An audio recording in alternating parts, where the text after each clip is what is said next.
So welcome everybody to today's Echo. We will start with some housekeeping tips from Emily Field. Good morning, everyone. As Brian just mentioned, we are recording this. This will be uploaded to our YouTube page later. We are also offering continuing education in the form of nursing or medical credits this morning, and the requirement is that you complete the whole hour with us, and then you have to fill out the survey following the session. I just shared the link in there, and I will share it again towards the end of the hour. Also, we are building this community of practice. So if you want to go ahead and introduce yourself in the chat and where you're joining us from, that would be wonderful. We really want to know what kind of reach we're getting with these. And that is all I have. And just a reminder that today's Echo is a little bit different. We're having the updates from Emily Baer on the Nashville area. We're having Dr. Harry Brown give pediatric vaccine updates. And then the last 30 minutes is for USET staff only. So we will ask you to drop off at that time if you're not USET staff. Okay, and so we can go ahead and get started with Emily Baer's presentation. Take it away. I'm assuming everyone can see my screen unless I see Brian freaking out. Just kidding. You're good. Thanks, Brian. Yeah, hi everyone. So I am taking over the Nashville area updates that Imani Ransby usually does. She's enjoying some well-deserved time off today, but I'm Emily Baer. I'm a staff epidemiologist here in the tech. And just getting right into it. As far as data sources that we use for our surveillance and vaccination reports, we pull from 4 different sources for the surveillance report: the Indian Health Service Nashville Area Weekly COVID-19 Tracking Sheet, the CDC COVID-19 Community Levels, the CDC Wastewater Surveillance Data, and the HHS Protect COVID-19 Data Hub. For the vaccination report, we pull from 2 different sources. So the Indian Health Service COVID-19 Dashboard or Vaccine Administration Management System, as well as the CDC COVID-19 Data Tracker. These were shared in more depth on the latest Echo, and the latest reports that we'll be going over today were just released on a monthly basis. So they were just released this latest Wednesday. To start with a little bit of the epidemiology of COVID-19 in the Nashville area, you can see that top line is the variants of concern that are currently under surveillance. So these are all actually sublineages of the Omicron variant. There's 7 variants of concern that are being monitored. And there are no other variants of interest or high consequence currently being monitored in the US. For a total number of patients hospitalized with COVID-19 in the USET purchased and referred care delivery areas or PERCDA areas, that number is 2,721. And throughout the USET state region, that number is 11,417. There are 318 hospitals that contribute to that USET PERCDA total. And there are 1,172 hospitals that contribute to the USET state total. The total number of positive COVID-19 test results at reporting facilities in the IHS Nashville area over the last week was 82. And that puts the 7-day positivity rate at 23%. I've been asked to note that the IHS is in the process of transitioning some sites to automated data exports for submitting that COVID-19 testing data instead of continuing with manual data entry. And so because of that change, the information for the 7-day percent positivity and that total number of positive test results in the last week may not be actually reflective of the most recent week's data yet, just because the information isn't readily available at this point.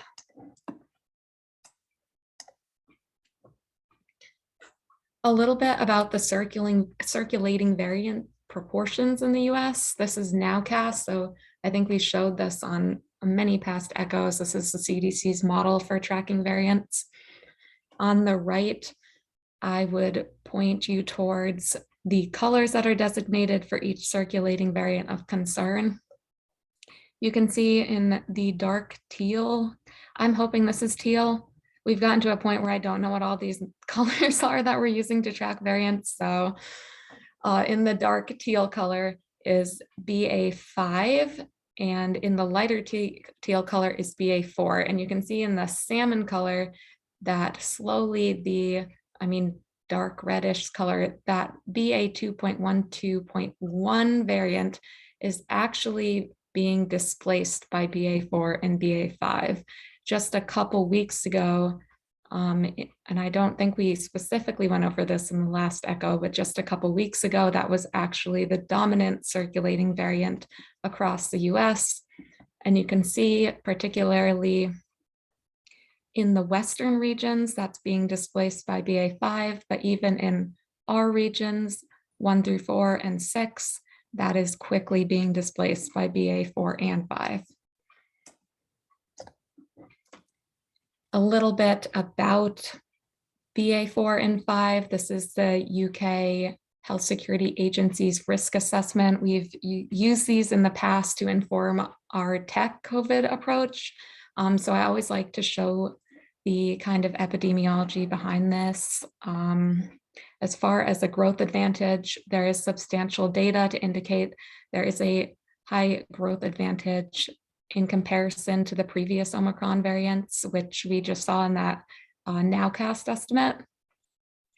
They're not sure because there's little data to indicate that there is more increased transmission, but Omicron, as we know, is already really transmissible, so there probably isn't much of an increased transmission, and it probably wouldn't matter that much if there was. However, contributing to that growth advantage is moderate evidence that there is substantial immune evasion going on. So the effectiveness of our immune response to this variant, well, both BA4 and BA5 really, is lessened. Our antibodies are less likely to bond with the virus, and it looks like we're just not clearing the infection as fast. I will end on a positive note somewhat though, in that it doesn't look like it's creating infections that are more severe. So hospitalizations we'll get into in a bit, they are going up, but it doesn't look like they're going up at some extreme rate. So that's super positive, and there is not enough evidence to say for sure, but it does look like the vaccines and prior infections are holding off against severe disease and illness. And now we can see in this slide what those variants mean for the community levels in the USET states. So we're kind of seeing a seasonal trend as again for the third year as far as risk. In the northeastern states in the right corner of the map, you can see most of them have now been put at low levels of risk in green, while about probably 50% of the southern states are now either in the medium or high category for COVID community levels. As I said, we've seen this before. In most summers, it looks like those case rates and hospitalizations do grow more in the south for some reason.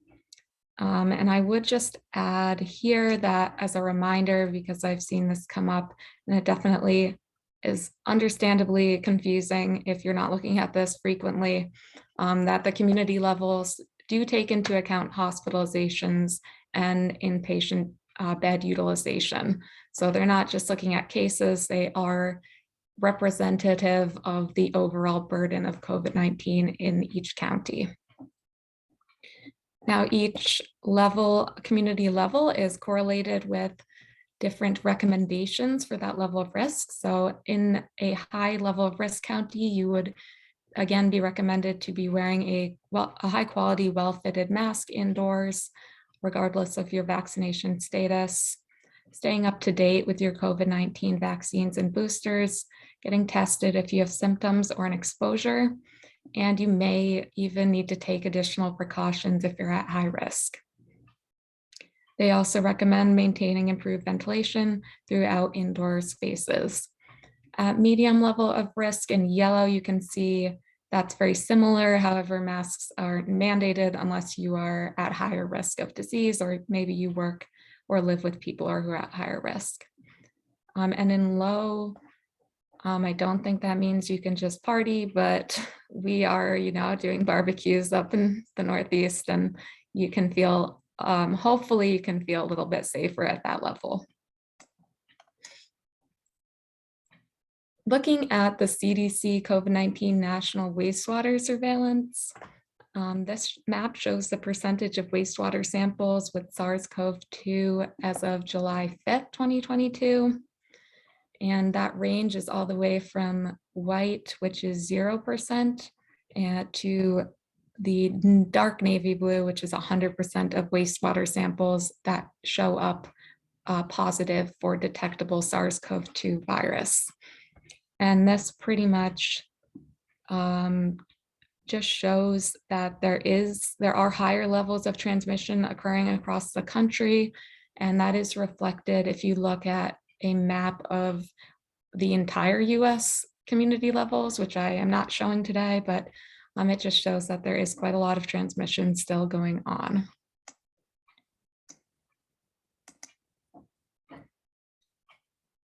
For COVID-19 hospital admissions per 10,000, this data is current through June 30th, 2022. In the gold, you can see the USET per capita rate, which is 176.49. In the navy is the USET state region rate, which is 870.58. And then you can see the much higher rate for the United States, which is currently at 2,920.32. Any inpatient hospital bed utilization, so not merely for COVID, is shown here. This is the percentage of total inpatient hospital beds used as of July 5th, 2022. That USET per capita rate in gold again, and the United States rate you can see is quite similar, both in rate and trend. And for per capita rate, that fell over the last 2 months from 79.7% to 74.9%. For the United States overall, that fell from 78.2% to 73.6%. So a pretty noticeable decrease. The USET state region trend did not decrease nearly as much from May. It fell from 65.9% to 65%. However, you can see that it was already much lower than the other two rates. And I believe that 65% is pretty much average inpatient utilization. So I don't think we'd expect to see it to fall much more. And really what we're looking for is an increase, and that would show us that there's something concerning going on that we might need to look into more. The next slides are just looking at vaccination data. This is the percentage of the population that's fully vaccinated. For reporting facilities in the IHS Nashville area, that percentage did go up slightly to 53.2% since the last echo, whereas in the United States region, that has stayed the same at 66.9%, and in the IHS region, that is 42.3%, again, not showing any change. Over the entire USET state region, Again, we're not really seeing much of an increase over the last month. There are a few states that have continued with an increase in vaccine uptake, but overall we're really talking about like 0.1% for most states. And it's a range from 51.6% in Alabama, so just a little below the IHS Nashville area rate, to 84.8% in Rhode Island, which is pretty astounding actually, and great to see. As far as that population percentage who already were vaccinated that received an additional dose of COVID-19 vaccine, we are seeing a lot of growth here, and that's great. From IHS, which was 18% at our last echo, and it's now 18.6%. And then you can see substantial, well, somewhat growth in the rest of the USET states. And I would think the greatest change is in Virginia, which is awesome. And they had about a 2% increase. But that is everything as far as Nashville area updates. We've included some resources here. They're also embedded in that monthly email with the updates. If you want to go look at variant classifications, you want to check the community levels in your area, or look at vaccinations. And that is all I have, but I'm happy to take any questions.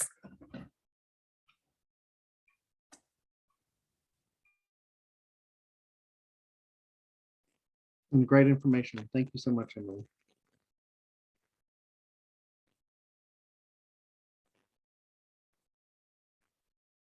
Do we have any questions for?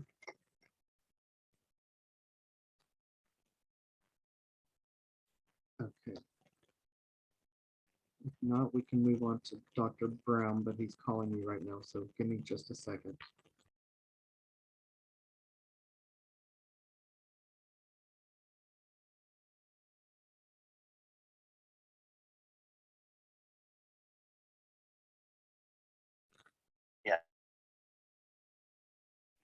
Okay, so more technical difficulties. Dr. Brown lost internet service, so he's in the process of rebooting. So I'm going to entertain you with some song and dance. No, just kidding.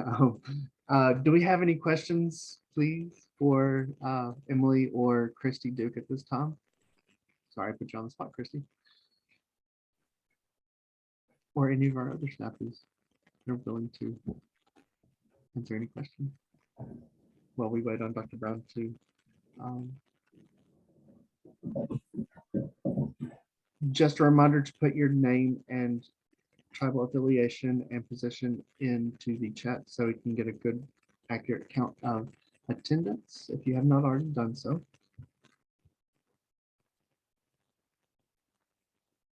Thank you.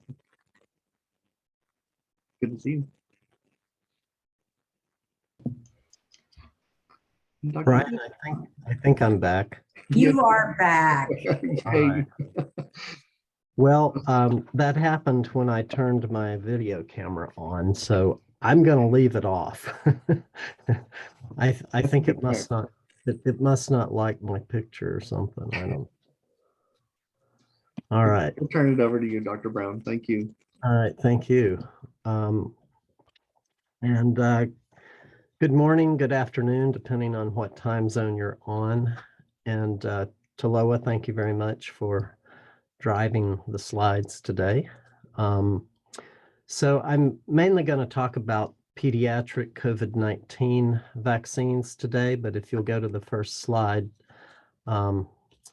we are in day 850 of the pandemic. Of course, I'm not keeping track of this or anything, but that's a long, long time. It's like, what, 2 years and 4 months, I think. But today I'm going to start off just reviewing for all of us how messenger RNA vaccines work, and then talk about the new emergency use authorizations for the 2 mRNA vaccines that we have in this country from Moderna and Pfizer Biontech, and they now have emergency use authorizations for very young children. And at the very end, I'll say just a little bit about the new booster vaccines that we may be expecting for this autumn and winter. Next slide. So what I would hope that you get out of this at the end is you'll be familiar with the new emergency use authorization for the Moderna COVID-19 vaccine for children 6 months through 17 years of age, and then the new EUA for Pfizer Biontech for children 6 months through 4 years of age. And then just have a little familiarity with things to come on the COVID booster front. Next slide.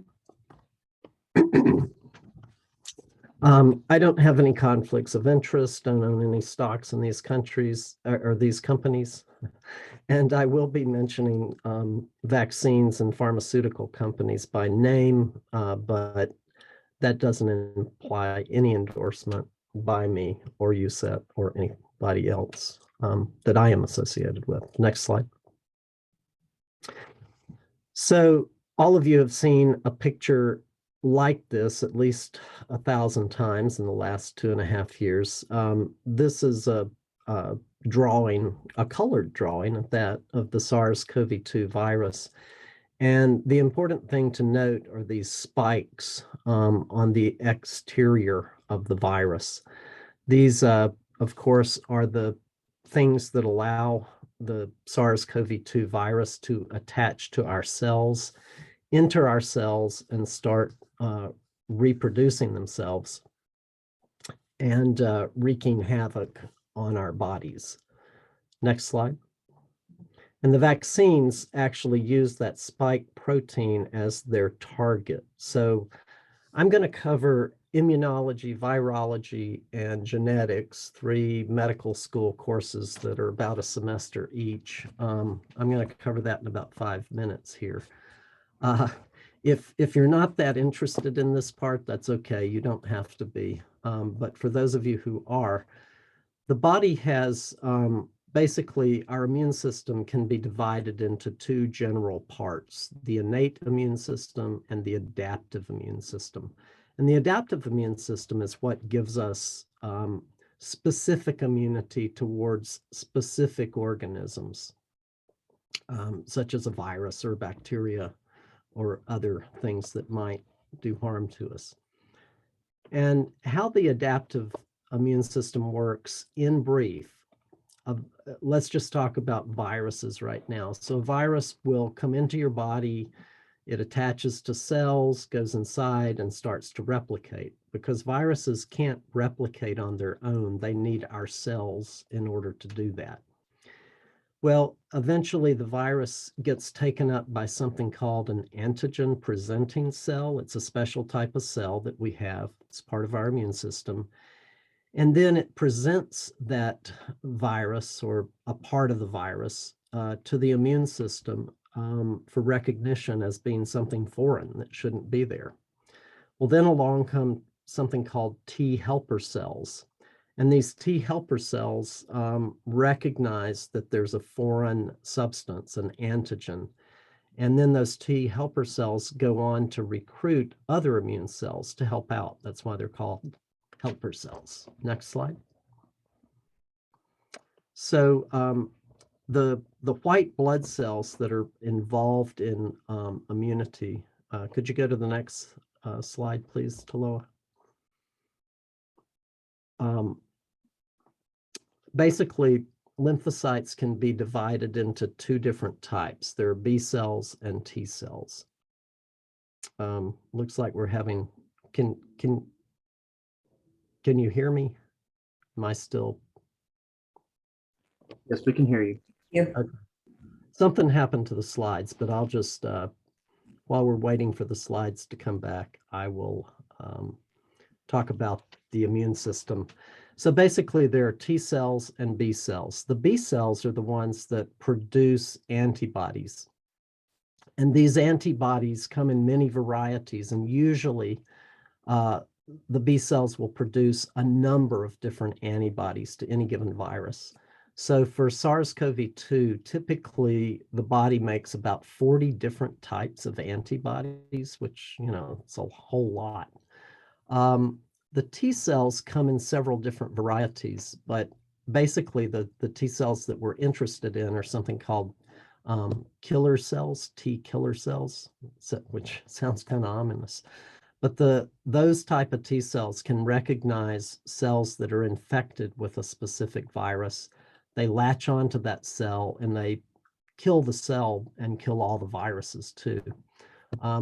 So the killer T cells play an important role. There we go. So here you can see the B cells and the cytotoxic or killer T cells that come along and help us get rid of viruses. And then there are memory cells of both types, B cells and T cells, and those will hang around sometimes for the rest of your life. Hopefully they'll hang around for the rest of your life, because if you're ever infected with that virus, or again, they will rev up, reproduce themselves, and make a lot of antibodies and make a lot of the cytotoxic or killer T cells. Next slide. So that was immunology very, very briefly. So this is going to be an extremely short overview of genetics. In our cells, in the nucleus, our genetic code is carried on something called double-stranded DNA, which is up here at the top. DNA wants, we need to protect that. So the DNA stays in the nucleus. It stays tightly coiled to prevent it from being damaged until your cell needs to do something that requires the genetic code to be enacted. The way our bodies do that is they make something called messenger RNA. They transcribe the DNA into messenger RNA. Messenger RNA is just a single strand. It's pretty fragile and it's very short-lived, and all of that is for good reasons. But the messenger RNA will go from the cell, will get copied in the nucleus. The DNA stays in the nucleus, and then the messenger RNA goes out into the cytoplasm of the cell. And it's read by these little things called ribosomes. Ribosomes are what make proteins. And so whatever that messenger RNA encodes for, that particular protein is made. It might be a hormone, it might be some kind of structural protein, or it might be an antibody. So that's how that works. Next. Next slide. Okay, so now that you sort of understand all that, how do messenger RNA vaccines work? So messenger RNA vaccines take a strand of messenger RNA that codes for the spike protein of the SARS-CoV-2 virus. This messenger RNA, as I said, it's very fragile, and if it's just floating around out in your bloodstream, the body will immediately attack it and degrade it. If it's not somehow protected, it's going to get degraded very, very fast. So it took a long, long time to come up with a way to protect these strands of messenger RNA, and the way they do it is they put it inside this tiny little lipid or fat or oil, if you will, inside a little bubble or a nanoparticle. And that actually does two things. One is it protects the messenger RNA so that the body doesn't immediately degrade it. And the other thing is it helps dissolve through the cell membrane, get into the cell, so that the messenger RNA gets released. It has the ribosomes produce the spike protein. The spike protein is excreted by the cell. And then that immune thing happens where the antigen presenting cell picks it up. The helper T cells come along and recognize it as a foreign antigen. The B cells make antibodies to it, and the T cells make T cells that can recognize that antigen and kill whatever it is. Next slide. So that's basically how they work. So now I'm going to shift gears and talk a little bit about COVID-19 in children. youngsters. So this slide just shows the rates of COVID-19 in the population of 0 to 17 years in different age groups from the beginning of the pandemic in March of 2020 up through early June of this year. And, you know, you'll notice some rises at times that the winter of 2020, which, you know, that was when we had a lot of cases, a lot of hospitalizations and deaths. So, you know, children saw a rise during that too. The next kind of big peak that you see there in the fall of 2021, around September, that was the Delta wave. But look at the Omicron wave that happened this past winter, mostly in December, January, early February. There was a huge peak in children during that time. And so a total of over 13 million cases in the 0 to 17 population. Next slide, please. So it's a lot of cases. So that is about 17.5% of all reported cases. Now, COVID-19 in children usually is a fairly mild disease. They don't usually get terribly sick, but there have been over 8,000 hospitalizations and over 1,500 deaths. And that was in the 2-year period from March 2020 to March 2022. About half of the kids hospitalized had risk factors, such as asthma, obesity, neurologic disorders, but about half of them had no known risk factors. So, you know, these were apparently very healthy, very normal kids. They got COVID, got sick enough to get put in the hospital. Next slide, please. There's also the dreaded complication that we see in children known as multi-system inflammatory syndrome of children, or MIS-C. And this, I put this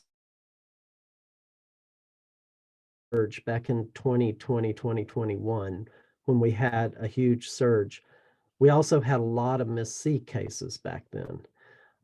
But look at the Delta, you know, there was another big surge, but look at Omicron. Again, there was a rise in MIS-C cases, but not as much as you would think, given the number of cases there were. That dotted line in there is the number of cases, and you can see that huge Omicron peak, whereas there weren't, I mean, there was a rise in MIS-C cases, but not as much of one as one might expect. This may be due to the fact that Omicron tends to cause a milder disease and perhaps causes fewer cases of MIS-C. So if this is true, it's a good thing. Next slide, please. So this slide is just saying that if you look at the years or the time period from March of 2020 to April of 2022, COVID-19 was the 4th or 5th leading cause of death in these different age groups. So that's kind of sobering. Next slide.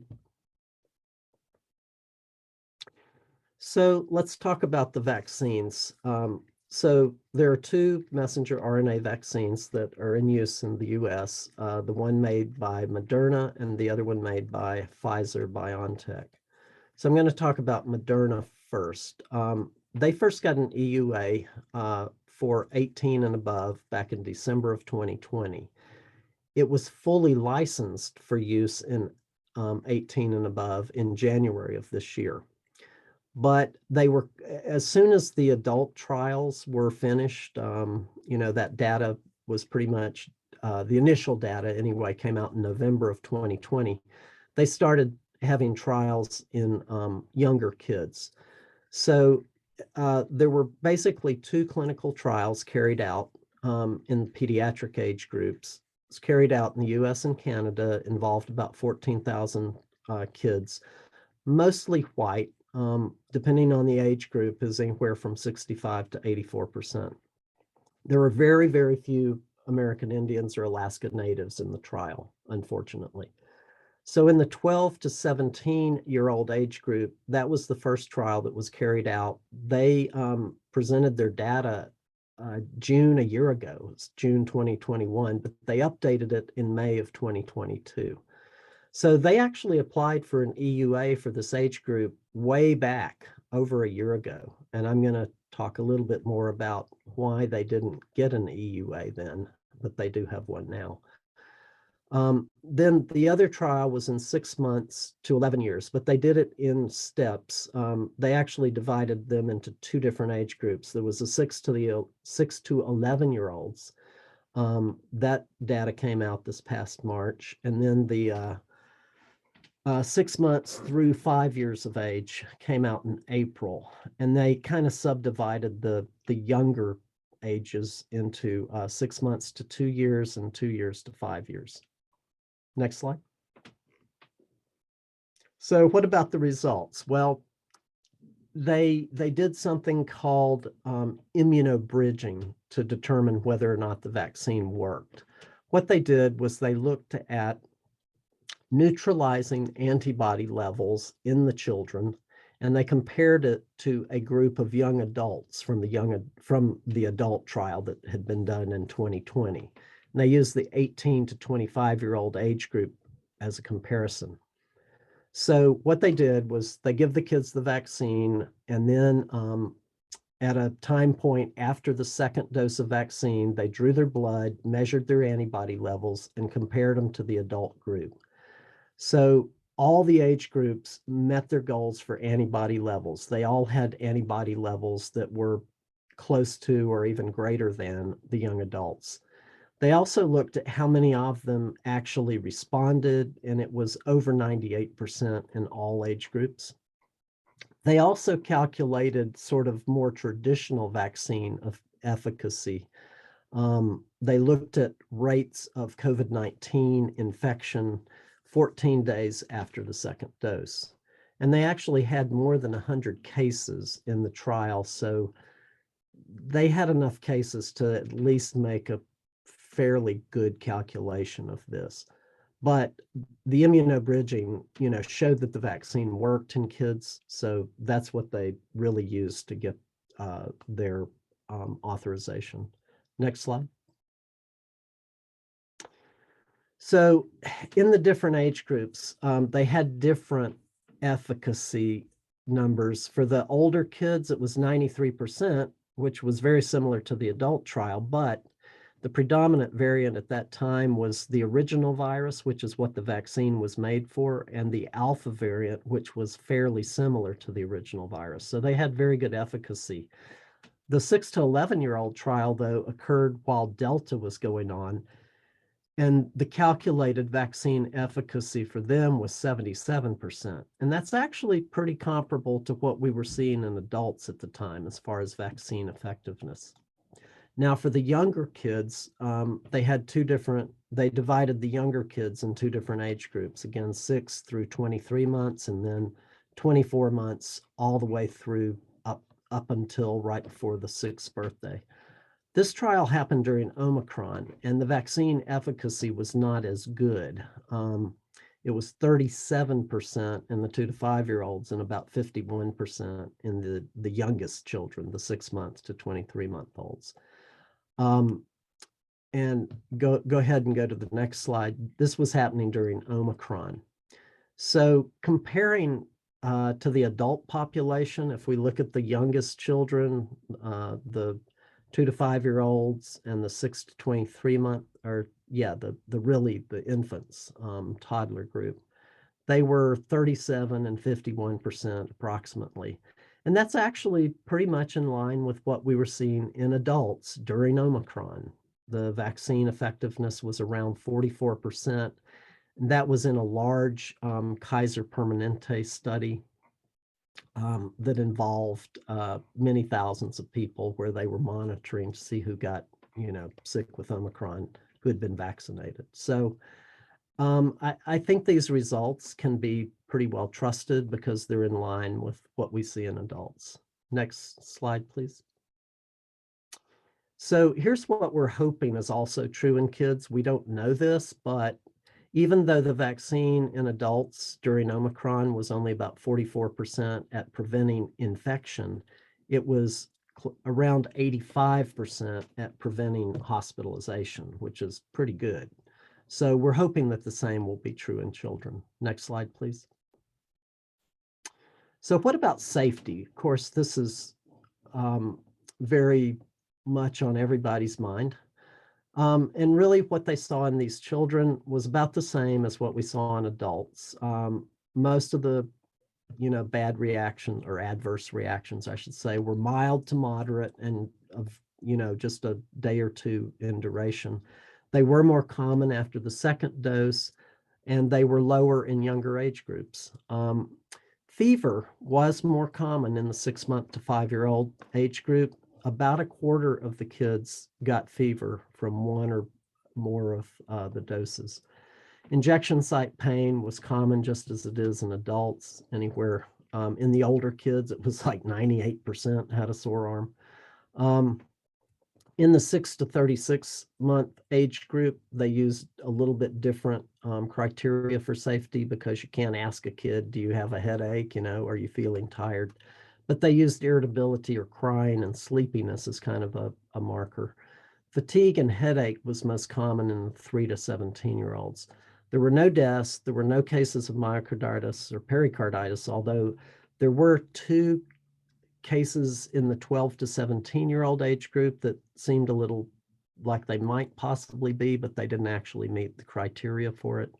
There was 1 febrile seizure that was related in time to vaccination. So next slide, please.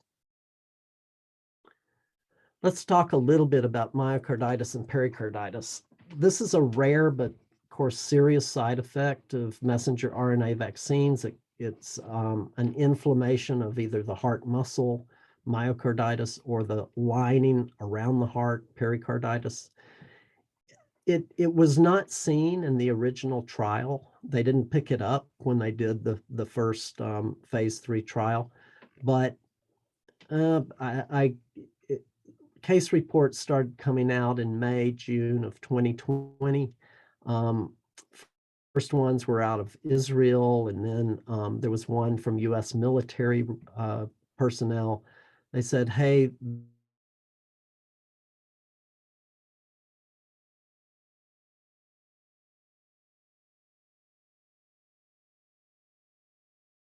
although it is seen to some extent up to about age 40 in males. It's seen a little bit in young females, but not nearly as much. Is my sound still good? I'm getting a message that my internet's in. It cut out for a minute, but it's good now. Can you hear me okay? Yep. Yeah, now, okay. So some of the early data, it looked like Moderna was more likely to cause this side effect than the Pfizer vaccine. This was mainly data from Canada and Europe. And this is why Moderna's vaccine for the 12 to 17-year-olds was not given an EUA a year ago. They wanted to wait and see more data and see if the Moderna vaccine really was, more likely to cause the myocarditis problem. So after a year of monitoring, the CDC has been very interested in this, and they've really looked at all the reported cases and have really been looking for cases. And what they have shown is the more recent data from the United States shows much less difference. In fact, there's no statistical difference between Moderna and Pfizer Biontech vaccines in terms of myocarditis and pericarditis. Now, this is still being looked at. It's still kind of preliminary. But I think the real important message here is that COVID-19, getting infected with COVID-19 is way, way more likely to cause myocarditis than being vaccinated for COVID-19. On the order of anywhere, different studies show different numbers, but it's anywhere from 10 to 100-fold difference So in other words, you're much more likely to get myocarditis from COVID-19 than from the vaccine. Next slide, please.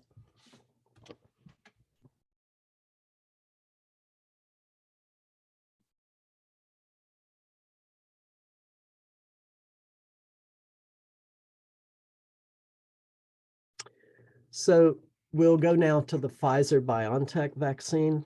So they already had an EUA for kids 5 years and older. So originally back in December 2020, it was approved for use in 16 years and above. Then in August of 2021, fully licensed for 16 and above. They got an EUA for kids 12 to 15 in May of 2021. And then for 5 to 11-year-olds in October of 2021. Now that 5 to 11-year-old, they used a lower dose. The two vaccines are very similar. They're not identical, but they're very similar. It's a messenger RNA vaccine. So they, after they got the EUA for 5 to 11-year-olds, they conducted a trial for 6 months through 4 years.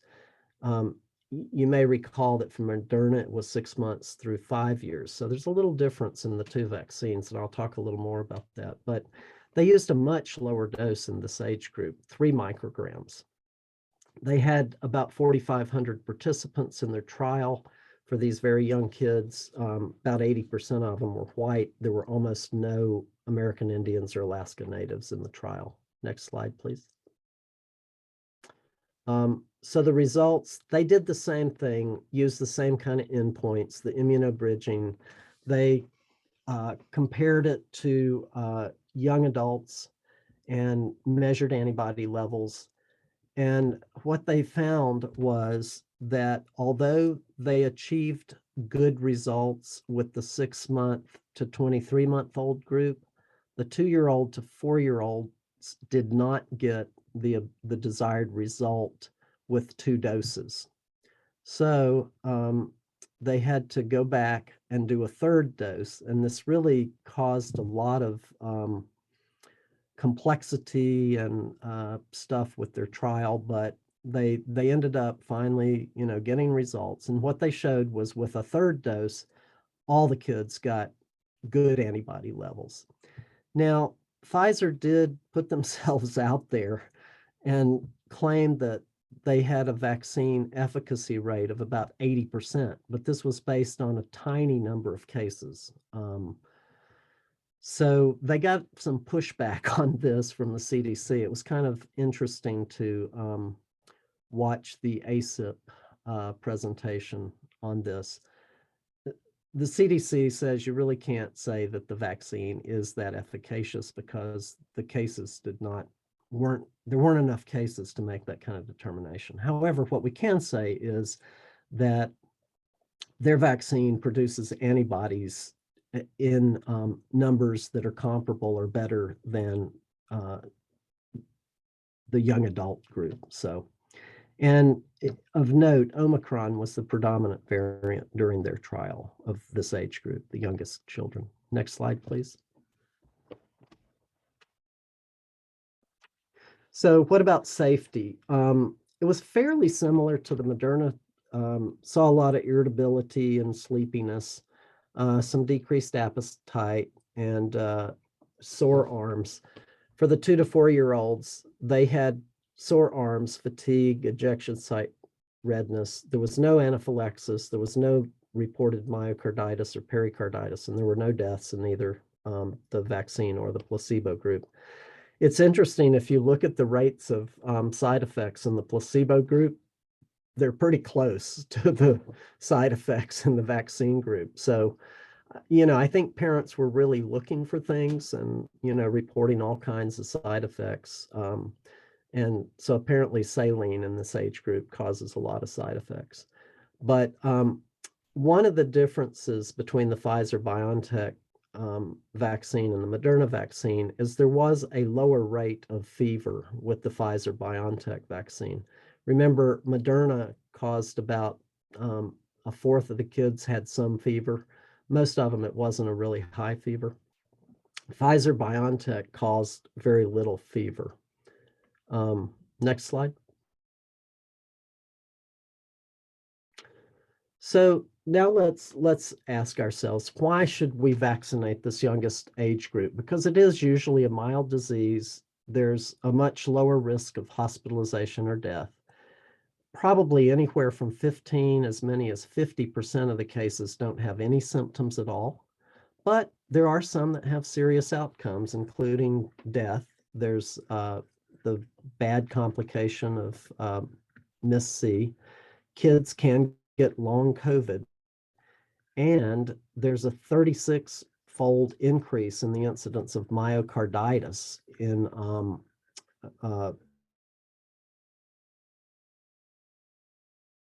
also the effect on schooling and other activities, social activities. And,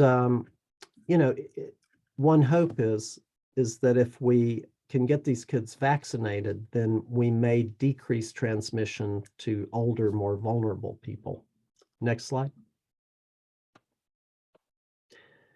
So the next couple of slides are just showing other diseases that we commonly vaccinate against and how much hospitalization they cause. So if you look at hepatitis A, chickenpox, pneumococcal disease, in the years before we had good vaccines, the hospitalization rates were for hepatitis A less than 1 per 100,000. For chickenpox, it was 30 to 40, and for pneumococcus, 40 per 100,000.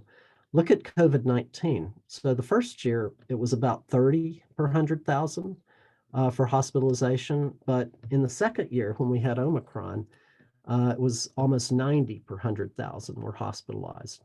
So these numbers are higher than these other vaccine preventable diseases. And if we go to the next slide and we look at deaths due to things, for hepatitis A, very few deaths per year, maybe 3. For meningococcus, 8, chickenpox, 16, German measles, 17, rotavirus, 20. And then you hit COVID-19 and it's 86. So all of these things that we commonly vaccinate everybody for would appear to be less serious in terms of outcome than COVID-19 in these age groups. Next slide. And the other thing is, here's a slide that shows what happened in adults. So the blue line there are fully vaccinated adults. That means they've had, 2 shots. And then the red line is unvaccinated adults. And you can see a much, much higher rate of hospitalization in unvaccinated adults. This certainly mirrors my own experience as a clinician. Almost everybody that I've hospitalized for COVID-19 was unvaccinated. Next slide, please. So I just want you to be aware, though, both of these vaccines, whether it's the Pfizer BioNTech or the Moderna, they come in different doses. They come in different types of vials, the volume of the vaccine that you give. They are reconstituted in different ways. They both require cold storage, but the requirements for cold storage are different between Moderna and Pfizer. So it's really, really important to pay attention which vial of vaccine you're using. It has to be for the right age group. You need to make sure you're giving the right volume. You need to be sure that you're reconstituting it correctly. And you need to be sure that you're storing it properly. So pay very close attention to the type of vaccine that you have. This is particularly important for the people who are handling vaccine, typically pharmacists and nurses. So just read the package insert. CDC has some great information on this, some nice charts. The 2 companies have some good educational information. So there's a lot of resource out there to help you with this. Next slide. I want to talk about the unknowns. So we don't know how long the vaccine will last in kids. We do know that the effectiveness wanes with time in adults, and it probably will in children too. Um, will kids need a booster dose? Probably. Will we need an additional dose for immunocompromised kids? Probably, but that hasn't been determined yet. Is there a benefit if a kid's already had COVID? Is there a benefit to getting vaccinated? We know that there is benefit in adult, but this is under study in kids. Does vaccination of children prevent long COVID? It seems to help in adults. We hope that it will in children as well, but we don't know that. We don't know how effective it is against asymptomatic infection. The trials did not measure that. And we don't know how common rare adverse events like myocarditis might be in this youngest age group. The good news on this front is that we've been using vaccine now in 5 to 11-year-olds. The Pfizer vaccine's been approved for them for close to a year now. And what has been shown is that the myocarditis seems to be less common in younger kids. And that actually goes along with just myocarditis in different ages in general. So apparently younger children are less susceptible to this side effect. It's very rare anyway, but we're hoping that it's going to be non-existent in really young kids. Next slide. I'm going to finish today's talk with just give you a little bit of information. This has been in the news a lot. The Vaccines and Related Biologic Products Advisory Committee of the FDA met June 28th to talk about what kind of booster doses we might need. We do know that, vaccine effectiveness decreases over time. Right now, everybody is supposed to get 1 or even 2 booster doses, depending on your age. If you're over 50, you're supposed to get 2. So they talked about, do we need to have an updated vaccine for these new strains that Emily Baer was telling us about earlier? And the decision that they made was that for this fall, they wanted to have a bivalent vaccine. That is, it would contain the original strain because that seems to give pretty good broad protection, but it would also contain something that would be effective against BA.4/5 because that looks like it's going to be the dominant strain for the next few weeks or months. Unfortunately, we don't know what the dominant variant will be this winter, which is when we need the protection. So there'll be more to come. I've put a link down there if you want to read the FDA's news announcement on this. But this is just kind of a preview. We'll probably talk more about this sometime in the fall. And I just wanted to leave you with a few thoughts. The next slide. This pandemic has been enormously challenging in so many ways. I don't know anybody who said, pandemic, schmandemic, it hadn't affected me. Very sobering thought. About 1 out of every 330 Americans has died from COVID-19 in the last 2.5 years. That's a lot of people. Many people have contributed to trying to help mitigate the overwhelming effects of this pandemic. And I would say that probably includes everybody listening to my voice right now.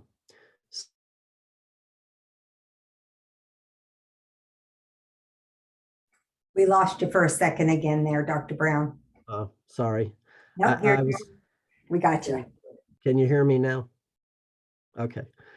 I was just saying that, probably everybody who's listening to my voice right now has helped in some way to mitigate the effects of the pandemic. We owe a lot of gratitude to the people who worked many hours of overtime to develop vaccines, test the vaccines. And I am especially grateful to the people who participated in the vaccine trials, and especially to the ones who were willing to have their kids participate. I mean, that takes a lot of courage. And my hat's off to them. I do want to mention I have a grandnephew who's 17 years old, and he participated in the Moderna vaccine trial for that age group. So little shout out to my nephew, Ethan. But we really owe a lot of gratitude to these people. So that's it. That's all I have for today. I think we're going to have an additional session.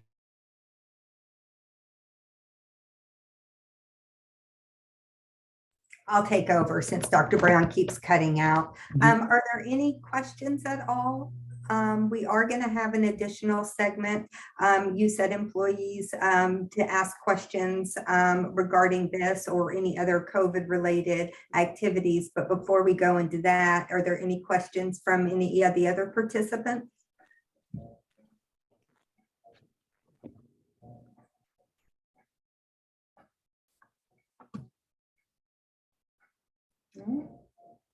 Okay, if not, if just the USET employees would like to join to have a chat about, I know we have lots of new parents amongst our employees that may have questions or any other COVID questions, we'd be happy to entertain those for the next 30 minutes.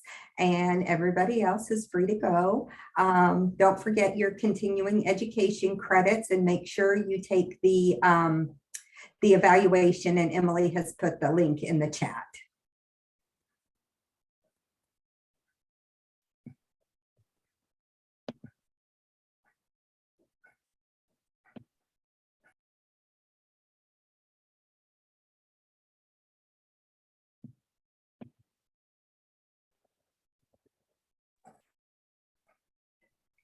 All right, so do any USET employees have questions that they would like to ask Dr. Brown or us? Dr. Brown, I have a question. So thank you for your presentation. There was a lot of good information.